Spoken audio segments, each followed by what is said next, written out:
Okay.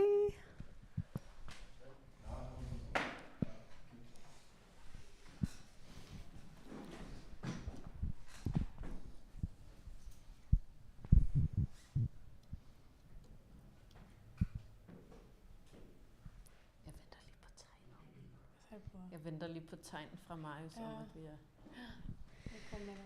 Good morning, everyone. Good morning to people watching at home. It's really great that you're here. We have these microphones that sound like they don't work, but it's for the stream at home. My name is Miriam Vistrak. I'm the director of UKS, and I'm here today with Sara-Lovise Ask Ewertson in a much delayed talk, because this was actually a how to practice that was scheduled for last fall, so about a year ago, when Sara-Lovise worked with us as part of the technical team on our big anniversary exhibition at Kunstnernes Hus. And then, of course, the semi-lockdown came. There was a wave of corona and we had to postpone. So it's really great that we can finally have this talk. Yes.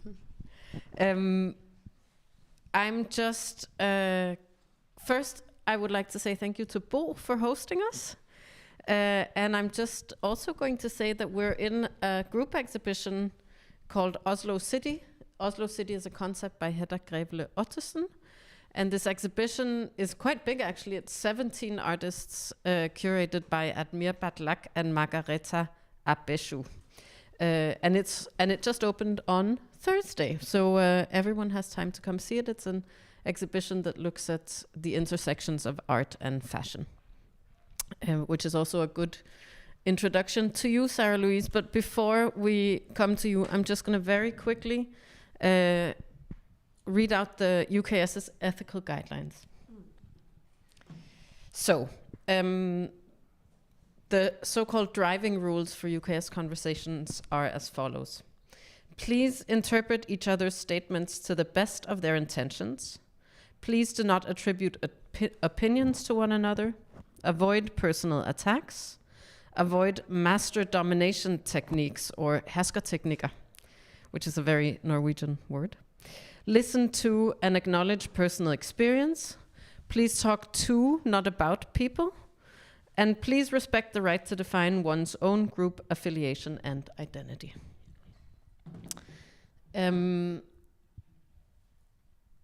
So, Sara-Lovise, thanks so much for being with us today. Maybe you want to briefly... So you're an artist, and we're going to talk a little bit about that, but actually we're going to talk more about other things, namely tools. Not like metaphorical tools, but like real tools. Yes. But before we go to the tool section of this talk, maybe you can just say a little bit about yourself as an artist. Yes. So first, I want to say this is my piece in this exhibition, and the title of it is Semi-Impact Air Max Bliss. And the title is, I've been working with a puffer jacket, and the title is different explaining words for different puffer jackets that I've been looking at. And what I've been working with is deconstructing the puffer jacket, flattening it out, simplifying it, and then build it up again. And for some years now, I have been working with digital textile sculptures. So, and maybe it's nice to also just mention that you are a visual artist, but you have a background in fashion design. Yeah, that's right. So all of your work actually departs from garments and design, fashion design issues. Exactly. So my bachelor was in fashion, and then I was working freelance with that for 3 years. And I got very frustrated at many things. So that led that I was working more a lot. I was applying a master in arts. And yeah. And the puffer jacket. And the puffer jacket, yeah. What was I supposed to say? Yeah. So you were saying that you were interested in the puffer jacket, and you told me that it's that the kind of interest for the puffer jacket comes simply from a kind of love. Yeah, it does, definitely. Yeah. And also, as we were talking before, it's the puffer jacket can be connected to the sleeping bag and like a place as a home, kind of. And also, it's different status on different groups in the society. We were talking a little bit about the sort of class aspects and the kind of the class aspects and the voyage of the puffer jacket through fashion history. Yeah. I don't know much about this, so we have to say that we were also kind of guessing a little bit at this. Yeah. This was very this was a very anecdotal conversation. Yeah. But we were like I was saying when I was a teenager. Okay, so this is the first time in history, in my personal history, where I see a trend come back that I've already lived through once. And I know this is going to happen to all of us throughout our lives, but it's the first time it's happening to me, so it's been kind of weird. Yeah. You're a little bit younger than me, so I don't know if you... but I remember the North Face jacket, and it was something that the cool, like the kind of cool, but also a little rough kids had in my school. And it was very connected to like these, like the rough suburbs. That's where you would wear this short, big puffer jacket. And now, of course, the puffer jacket has come into fashion in a completely different way. Yeah, and also I think it's also interesting to think about like how, like for how long time will the puffer jacket survive? I mean, the climate is just getting warmer and warmer, so maybe in some years, maybe it will not exist anymore. But in my art practice, I often work. It's very essential with the materials. I'm working. Like I want to get deep down into the details or a program or a tool. And it's for some artists, it's the research is based on like reading and writing, but for me it's kind of the opposite. My research process is working with the material or like And for some years I was a bit ashamed of that, like especially. When you think about like open calls and scholarships, that is a lot about writing. But now I think I find like a great way to work with it. I mean, it's not uncommon, of course, to have a formal practice. No, it's not. But I understand why there might be a kind of like that there's an intellectualization of conceptual work or research-based work, where work that isn't so based in language maybe, or just, as you say, like working with the materials. Yeah, definitely. And I think also like during my different projects, like even if I have like often the clothing or textile as a starting point, it's not that I'm always working with textiles. I tend to like work against the textile natural like state. Like I want to inflate it or like control it in different ways, working with it in a digital way. But and also working with other materials in combination with textiles. So I think that's how I started to work as a technician also, because I've been working with many different materials, and that led me to the technician work. And so we're here to talk about being a technician, and of course, or not partly about being a technician, because of course it's a really common thing for artists to support their practice financially by working as technicians. But it's also, and maybe less so today, but still there's, I think, quite a big overweight of men in male artists. And it's not surprising, I guess, because there is a like very straight one-to-one coding between tools and maleness, masculinity, I think. But it's still something I think that's quite important to talk about.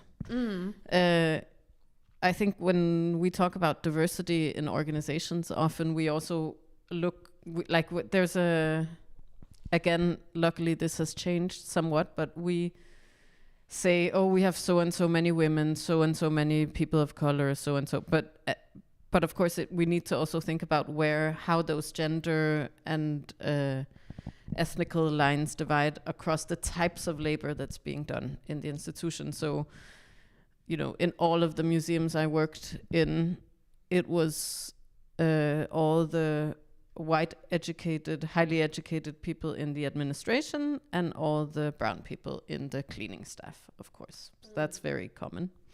And I think, and in the same vein, often you'd have like women in the administration, men in the tech department.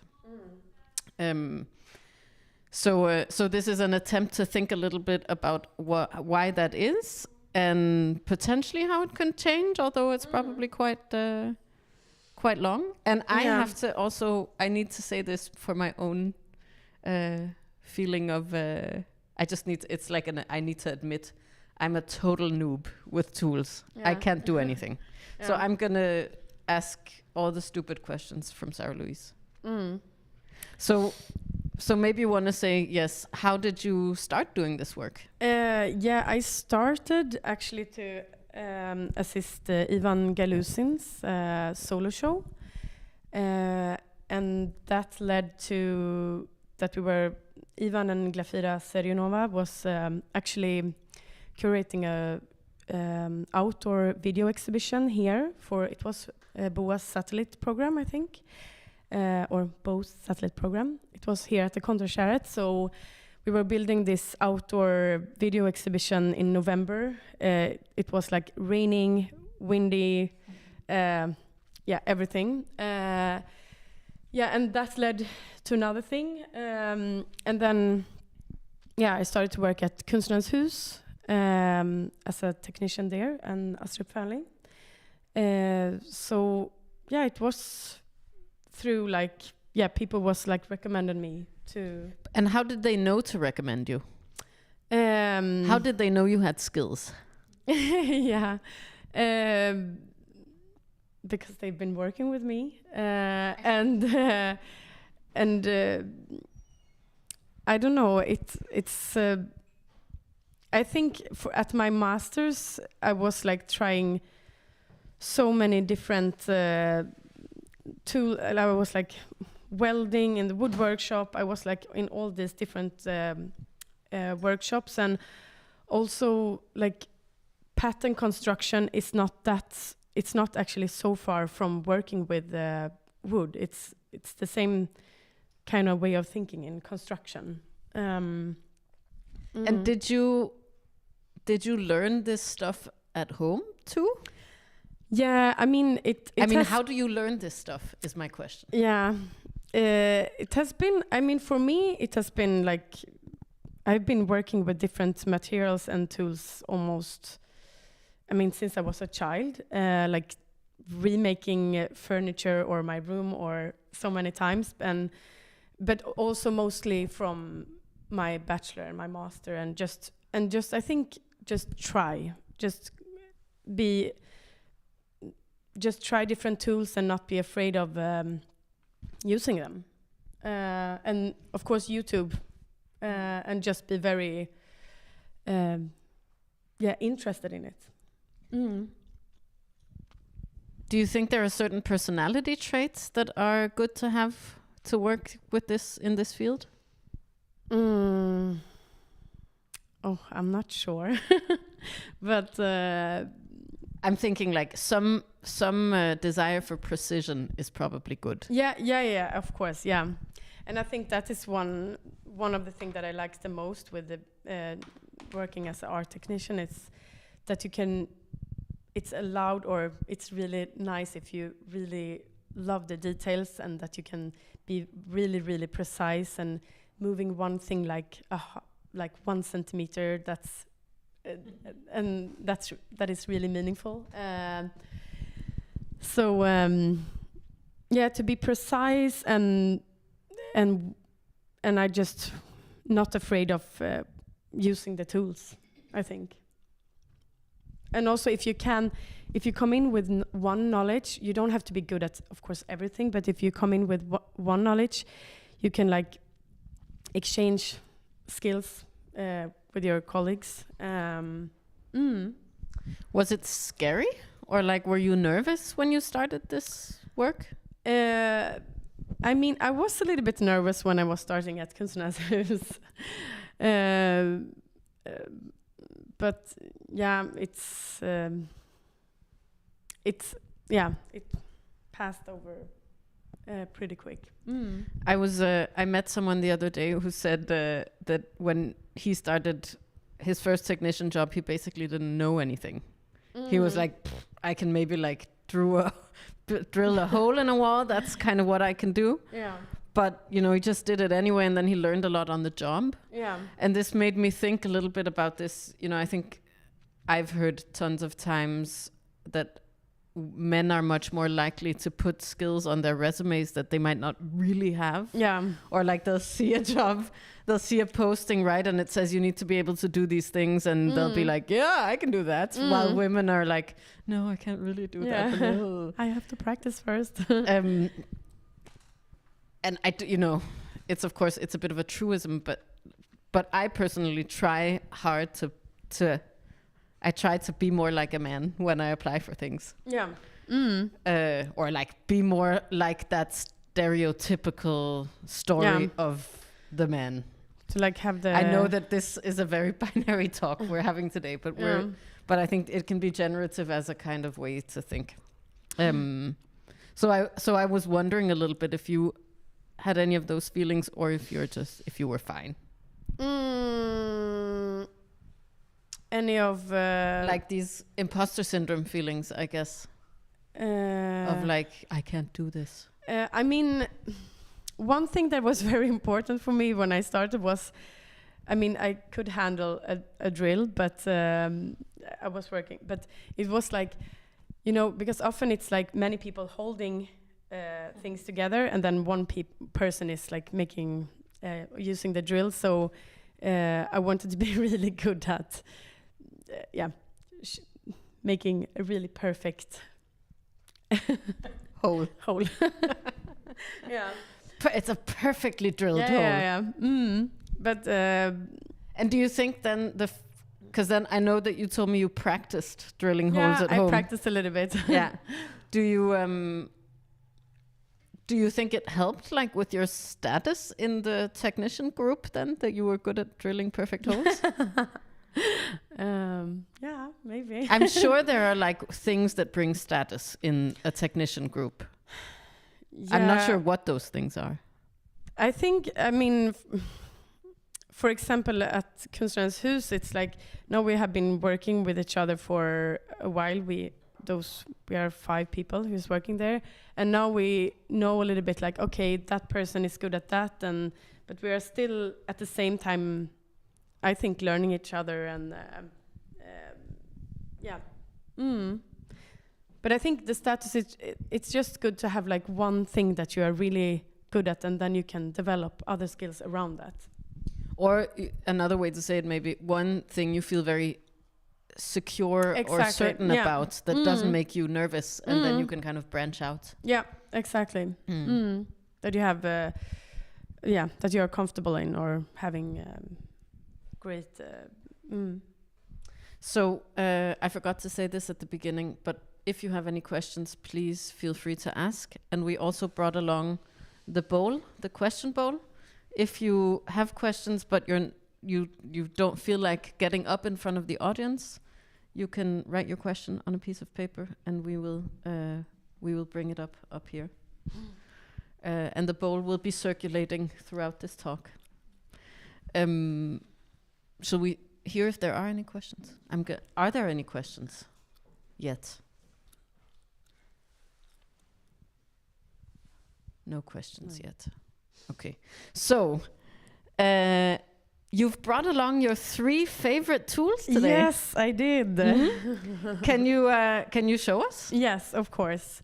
So my first favorite tool is very small. It's this half circled needle, and it's mostly used for making furnitures, like sewing, different, reaching very hard angles. But it's very useful for, I don't know, anything, like thrown together molten in a very hard angle. So this is a really good tool to have. And I think you told me that your mum did a lot of furniture upholstering at home, she right? did. Yeah. Mm. So it's also a tool, this little fella that you've had in your life for a long time. Yeah, yeah. Could you? This might be overreaching, but has your relationship to this tool changed over the course of your life? Yeah, just that I love it more and more. But yeah, and I think it's not all people knows about that needle, so it's a really good thing to have in your how do you say, Your toolbox. Toolkit. Yeah. Okay, so hot tip is this rounded needle. Yeah. Mm. What's the next tool? Yeah, the next tool is the plunge saw. This one. The plunge saw. And I have it's shall I hold it while you talk about it? Maybe I can have it in my lap. And it's it's also have a connecting ruler there. So you can get like really, I mean, if you don't have a big table saw, this can do a lot of the work. So you can like fasten that on a plate, and then you like drag this saw, and you get this perfect straight line. And you can also like angle the saw in different levels. So you can pretty much, I mean, with this you can do a lot. Like what? Like building anything, kind of. Walls. Give it I don't understand. What can I build? Like walls, frames, or podiums, or just cuts. Yeah, anything. So. Did you buy this? Okay, I'm very impressed. But did you buy? So you bought this for yourself? Yeah, I bought this for myself. This can't be cheap. How much does a table saw set you back? I think no this plunge was saw. Sorry. 4,000 or something. Yeah. But then you can build anything. Yeah, then I can build anything. But of course, like mostly when I'm working, like the institutions has really good workshop, like wood workshop. But I mean, this is good to. It's also good because you can bring it with you. I mean, it's big, but it's not that big. So it's a portable, very good tool. I'm surprised you didn't bring your drill. Actually, I was thinking you would, but you didn't. No, I thought that was. I mean, it's of course one of the best tools, but it's also like, one of the common tools. It's like a scissor or. So I thought that was already in the counting. So plunge saw. But do you like set this up in your living room? I have been doing that. Yeah. I just want to add a comment to the great saw. Yeah. The fact that this is a better saw than the circular saw is that you can start cutting it in the middle of a piece of wood, which is very different from a circular saw, which is dangerous to lower into the material. It needs to start at the end and Okay. at the beginning or whatever. Each side of the wood go in the middle. I'm just going to say, I'm not sure this comes through the stream, so I'm just going to say that one of an audience member is offering that this is a great saw because it can start cutting in the middle of the wood. That's right. So it gives you more flexibility, actually. It's. I think this is the. If you want to buy a saw, buy this one. Okay. Oops. Yeah, and. The last, it's maybe not a tool, but the last thing is... It's actually kind of a cheating tool because it has multiple tools in it. Yeah, it is. So it's, the latest time that I've been working, I've always have this waste bag, and because even if you have like this tray with all the tools, it's like, oh, no, I walked away from it. So it's good to have stuff on your body, I think. And just, the measurement tape. The measurement tape that always gets lost. Yeah, exactly. So with this... Even I know that. Yeah. So I think this is the... one of my latest... What else do you have in the waste bag? A pen. So, and my phone, just calculator. Only for calculating. Yeah, only for calculating, of course. So I think, because this you have, and it's a little bit more easier than this, working belts that has many pockets and stuff. So I think this is the best thing. What's your favorite thing about this kind of work?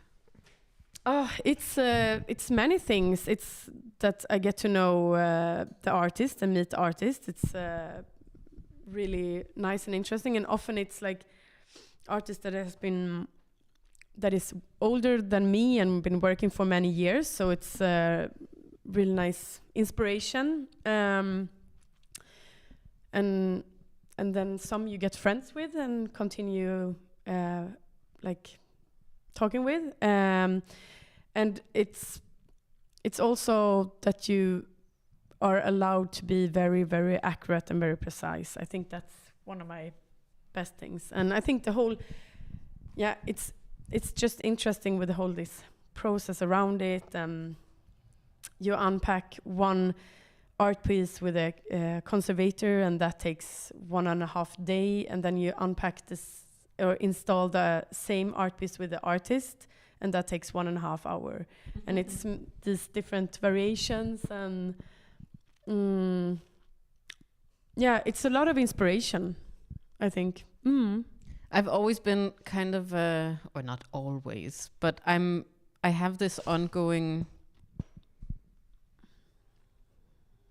I don't know if it's a fascination maybe actually with how time passes during installs. Yeah. Time is a very different thing, at least for a curator, probably not for a technician, but time during install is somehow very slow. There's a lot of like, just kind of like holding things. Yeah. Holding the things in one place in the room, holding them in another place in the room. It's a really different like temporality really that, and I've been thinking a little bit, so I'm going to philosophize a little now. Yeah. I really love this artist, this American artist called Merle Laderman Eucalis, who wrote this, she's most famous for a manifesto she wrote in the late 60s or early 70s, I can't quite remember, called Manifesto for Maintenance Art. And she was in art school and she got pregnant, and the story is that her old male professor said, well, you're pregnant now, you might as well stop working as an artist because you can't be a mother and an artist. And then her entire practice has been, and then she says in the manifesto, so now from now on I'm just going to do the things I've always done but elevate them as art. And then her whole practice became doing these maintenance things. So she's quite famous for cleaning museums, cleaning the like exhibition shelves in museums, cleaning the floor of the MoMA, I think, or the stairway in front of the MoMA, something like that. And then she did a 7-year project where she went around New York City and shook hands with all the sandmen, as she called them, sanitation workers in New York.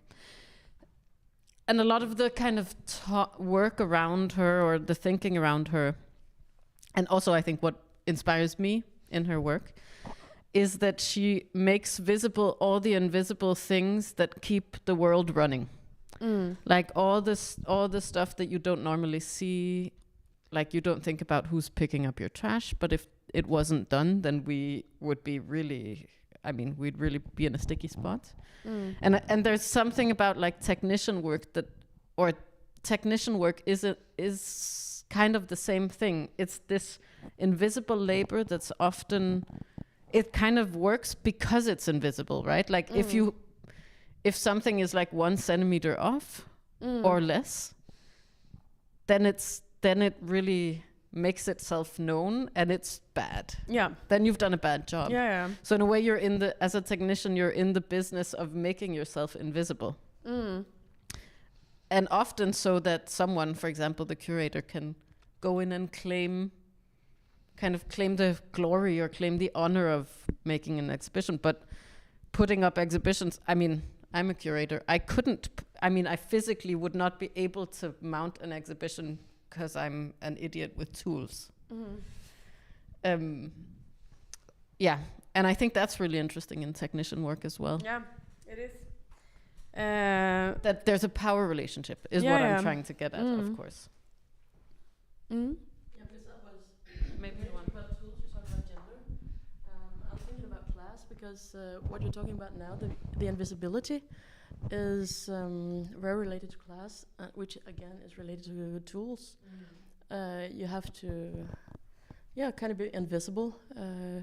And the people working with tools are often from working classes. You don't see a lot of rich people choosing to be a carpenter. And also the technician, you should be invisible, do your job and then disappear. So I think it's very class related, the tool issue. Yeah. Yeah, that's right. Although fashion maybe isn't so much, as much at least. Fashion is, I think, historically more of an upper class field.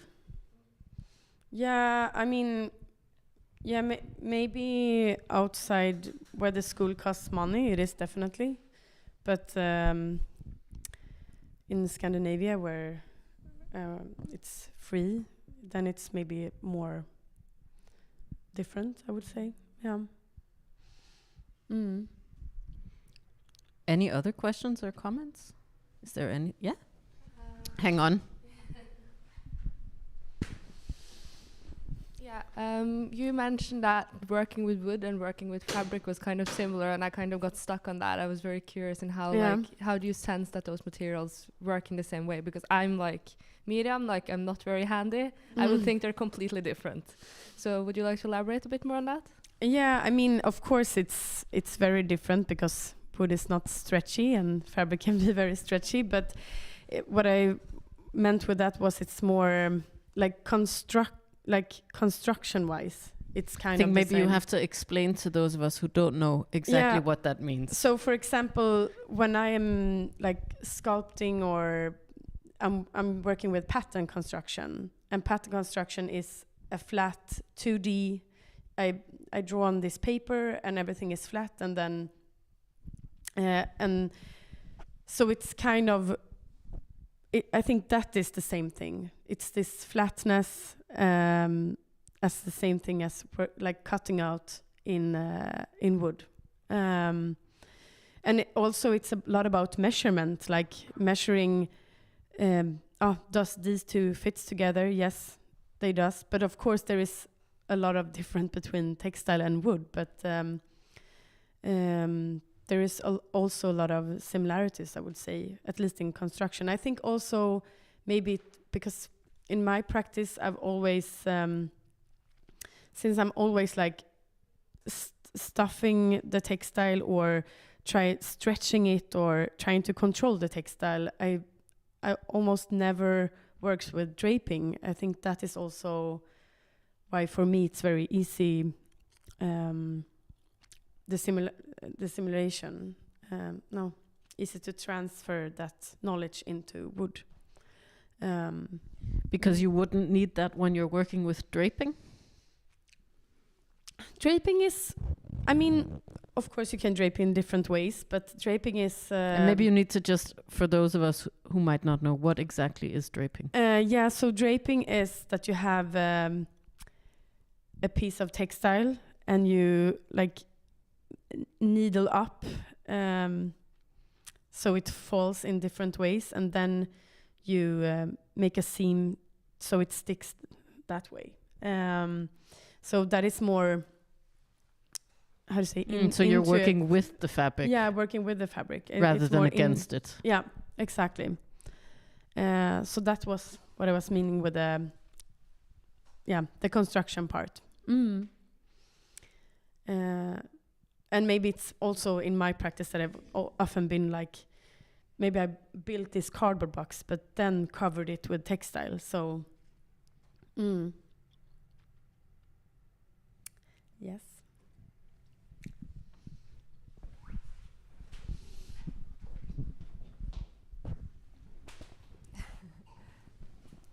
Yeah, so what I was thinking about is being a technician. I'm curious how you see other artworks because as a technician, I guess your job and also what the artists somehow expect of you is perfection somehow. And also as a curator, sometimes I can be like, I can only pay her until 10 o'clock. So like she can only do so much, you know? Yeah. And I bet you also experienced often that you do something and the artist is not pleased. And then you're just like, okay, well, I have nothing better to do than to do it all over again. Move it 10 centimeters to the side. So my question is like, when you see other works, like does the like how it's made, does that like the way you envision it, the way you interpret the art, it's like would like a badly made artwork, does that like change your mind about things? You think you're more like, can you look away from it in an exhibition, or will you like focus on it?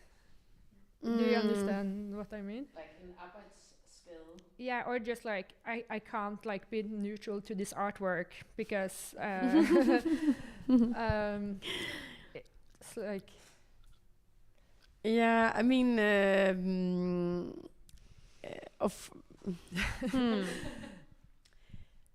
no, of course. I mean, with the time, for example, as you said, of course, everything is in relationship with like how much time you have and how much you can do. But I mean, of course, there is some pieces that for example, the latest exhibition that I installed I was really scared that it was going to fall, but that was like the artist wanted it to be like that. So I was like, okay, yeah, but then it's up to you. So I don't know if I really answered the question, but it's always a collaboration between the curator, the artist, and time, of course. I was thinking more like you as a viewer. As a viewer. Well, I guess it was like a two-part question, really. Yeah. But you as a viewer, when you're the neutral part, especially when you visit an art, like an exhibition that you had nothing to do with it, you're just like, you haven't been a part of the process. But I bet that you like still see things that maybe people who are not technicians see, you know? Yeah, I'm looking at I'm looking at exhibitions in a whole another way now. Yeah. I'm like looking at all the the seams and angles, like, oh, why did they do like that? Or, oh, this was a great solution. So yeah, it's maybe I'm looking more at the solutions, how they solve things, than maybe the art piece. I guess it's both ways. I mean, I guess it's because I think it's very interesting. So, but maybe in some years.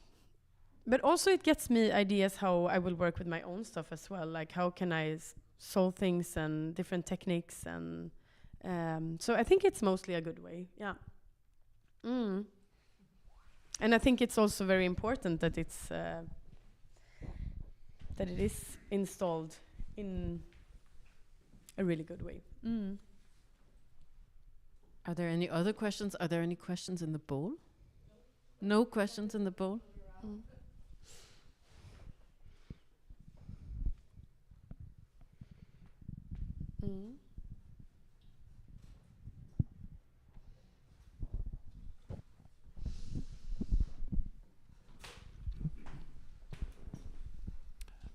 Being an assistant or technician, does this show you, does it show you some of the power dynamics within the art world, among between the artists, the curators, the gallery people, the possibly collectors or other people who might visit during the installation? Does this sort of teach you, or do you learn, or do you have thoughts about other parts of the art world that you didn't expect to learn about from your experiences? Yes, definitely. a lot. I mean, for example, the conservator, I think I have another relationship to now than I had before, and I think it's really nice to talk about artwork with the conservator, because it's we actually have a lot in common. So yeah, and I think it's really interesting to see the whole process around it, and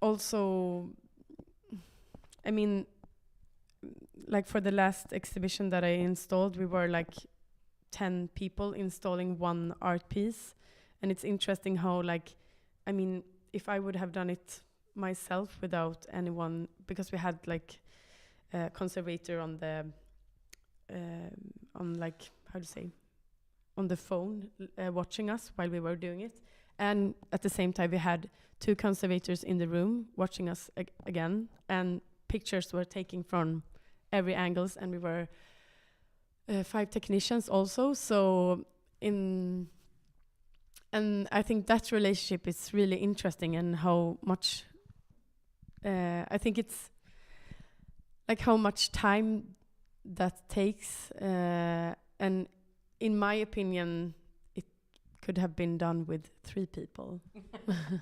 But it's interesting how this dynamics with these different roles.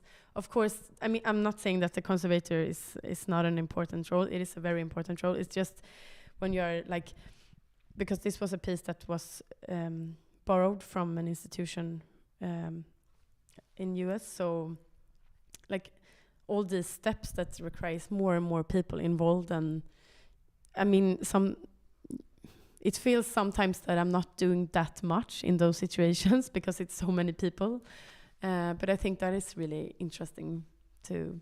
And also it's really interesting to, like, as I said before, like working with the artist and installing one thing in relation to working with a conservator for an institution that owns the piece, and the time difference between those two. And like the artist is taking at the piece with no gloves, and they're like, I just have to squeeze it in here or add some glue here. And in the conservator's eyes, that would be like, shit. So I think that is really interesting. It's an interesting question. This, like, what does certain, because most artists have to, most cultural workers really have to do some kind of a money job, because very few artists can live off their work, and technician work is like one way of having a stable income. Yeah, we've also talked to people in How to Practice who work as assistants to other artists, and that also, they say, gives them a lot of like insight into either like how you can make work, or what a practice or kind of workflow can look like, but also how do you mold yourself as an artist, like which kind of trajectory or career, if you want to say that, can you imagine having. And technician work, of course, gives a different kind of input. Yeah, definitely. Yeah, and maybe more varied input, because you're working with many different artists, and also many different institutions, and But you were saying something when we talked about the kind of time, the differences in temporality, or the differences in how the structure of work time compared to, you were saying in one museum you worked in, the women were in the mediation team and the men were in the install team. Yeah. And of course, often when you work as a technician, it'll be short, intense spurts where you work a lot for a couple of weeks, and make a lot of money in a short time. and then you have a lot of time off to work on your own things, and then you'll have another short. But often with the other kinds of work, it'll be much more kind of stable. It'll be at set hours, like 10 to 5, as technician work is too. I'm not sure about this, but we did discuss whether, like, how that impacts your practice, actually. Yeah, I mean, for me, it does impact a lot. I think for me, it's much better to have working in intense periods and then working with my own stuff than comparing to work. And also, it's a higher salary as working as a technician comparing to, for example, what do you say, mediate? I called it a mediator, but I don't know if that's actually the word. Like a guide, for example. Yeah, a guide. And that is also interesting. Like, for example, it's much more women working as a guide comparing to. So it's the women doing all the relationship work, and the men doing the building. Yeah, and then you earn less money, and you can spend less time on your own practice and so on. And what does that affect your own practice? And how does that affect your own practice? So. I know there's a lot of technicians in this audience. Yes, so, it is. So I'm curious. I'm curious what you think, but you don't have to say it out loud if you don't want to. Statement or question? Yes. Yeah. I believe that there are certain conversations that you can almost never have apart from the moment you are assisting someone. There are certain discussions about art, questions about the certain exhibition, or even all kinds of things. Like, give an example. Well, how can I say it? It's like you can actually, let's say you work for some artist, you can talk to him or her in detail about the work, how that was made, why it was made, in a way which you couldn't do so easily if you're an audience at an art talk. And you can do this also with gallerists or even everyone who shows up. They are sort of, you're the technician, you're somebody they can open up to. I think this is my experience. Yeah, and they that's will never right. talk to you like that as an artist. If you're an artist, they will be very careful what they say, and they will not open up in the same way. So that's something it's a statement that I think I'm curious if you feel the same way. I think this is important to think about if people are in that situation, that it's something, there's a lot to learn in a great way, actually. Yeah. Yeah, I think so, definitely. It's maybe... I agree. I guess there's a bit of I mean, maybe what you're saying is a kind of flattening of hierarchies. And this makes me think of one of the works you installed when we were doing the exhibition Kunstnernes Hus with this Swedish artist who you told me you were a really big fan of. Yeah. And then you ended up installing her work. Yeah. And I'm sure that because you're also working on something very concrete together, right? You have a goal. The goal has to have or to reach that goal, you have to together. You have to communicate actually really closely. Yeah. Yeah, we were also standing in a lift that was like 80 centimeters. Facing near death together. Yeah. So, yeah. So there's maybe also something about the kind of the ways, the things around the relationship that make you necessarily communicate in ways that you wouldn't otherwise. And the trust between the artist and the technician to handle like very sensitive work, I would say. And of course, like as a curator, having good technicians is just paramount. When we did the exhibition, it was so important for us to have good technicians that would often also help us with aesthetic solutions. Like if we were in doubt about something, I mean, you've installed at least 100 artworks, probably more. Yeah. So you've seen a lot, and you're also an artist, so you also have opinions, of course, about what will work aesthetically. So it's such a huge resource, but one that's just very often, or at least not like externally acknowledged. I think most people in the field know that this is the case, that you need good technicians, but it's never talked about. Yeah. And I think it's also, and for me, it's me and Joel, my partner, are going to curate a show at Podium in October 23, and there we are coming in from that perspective, because he's also a technician, so that's going to be a really interesting way of working, like building everything yourself and also curating everything, and how to work with a room, and so that I'm looking forward to. October 23, so in a year. And you also, we should say before we end, because we're slowly running out of time, is that you're opening a solo exhibition at Soft? Yeah, that's right. In March, 3rd of March, at Soft Gallery. That's very exciting. Yeah, that would be very exciting. So I'm looking forward to that.